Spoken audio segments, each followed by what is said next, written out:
नमस्कार, आप सभी लोगों का एक बार फिर से हमारे यूट्यूब चैनल पे बहुत बहुत स्वागत है। आशा करते हैं कि आप सभी लोग स्वस्थ व कुशल मंगल होंगे। जैसे कि आजकल हम नित्य शिव महापुराण का अध्ययन करने जा रहे हैं और उसमें आजकल का हमारा जो क्रमांक है वो है रुद्र संहिता सतीखंड। और उसमें जो आज का हमारा विशेष क्रमांक है वो क्रमांक है आज का हमारा रुद्र संहिता सतीखंड का सती का योग निद्रा द्वारा योगाग्नि द्वारा अपने शरीर को भस्म करना। अब क्या है, बढ़ते हैं क्रमांक की ओर। ब्रह्मा जी बोले, हे मुने, एक समय दक्ष ने एक बड़े यज्ञ का आयोजन किया और उस यज्ञ में सभी देवताओं और ऋषियों को बुलाया। देवता और ऋषिगण बड़े उत्साह के साथ उस यज्ञ में जा रहे थे। सती को जब यह मालूम हुआ कि मेरे पिता दक्ष बड़े यज्ञ का आयोजन किया है तो उन्होंने भगवान शंकर से वहां जाने की अनुमति मांगी। माहेश्वर बोले, हे देवी, तुम्हारे पिता दक्ष मेरे विशेष द्रोही हो गए हैं, जो बिना बुलाए दूसरों पर जाते हैं। वे वहां अनादर ही पाते हैं, जो मृत्यु से भी बढ़कर होता है। भगवान शंकर की यह बात सुनकर सती अपने पिता पर बहुत कुपित हुई तथा वहां जाने के लिए तत्पर होगी।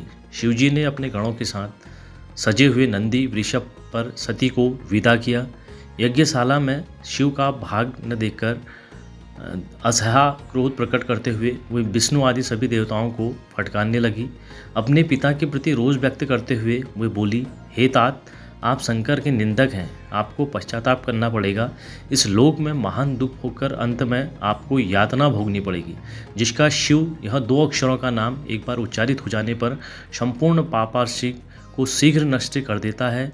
अहो, आप उन्हीं शिव से विपरीत होकर उन पवित्र कीर्ति वाले सर्वेश्वर शिव से विद्वेष करते हैं।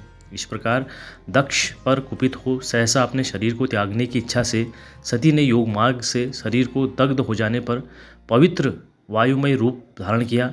तदंतर अपने पति के चरण कमल का चिंतन करते हुए सती अन्य सब वस्तुओं का ध्यान भुला दिया। वहाँ उन्हें पति के चरणों के अतिरिक्त कुछ दिखाई नहीं दिया। हे मुनिश्रेष्ठ, यज्ञाग्नि में गिरा हुआ उनका निष्पाप शरीर अग्नि से जलकर उनके इच्छानुसार उसी समय भस्म हो गया। उस समय देवताओं आदि ने जब यह घटना देखी तो वो बड़े जोर से हाहाकार करने लगे। सती के प्राण त्याग को देखकर शिवजी ने पार्षद शीघ्र ही अस्त्र लेकर खड़े हो गए। उसी समय आकाशवाणी हुई, समस्त देवता आदि यज्ञ मंडल से शीघ्र निकलकर अपने अपने स्थान को चले जाएं। तो आज के क्रमांक में इतना ही।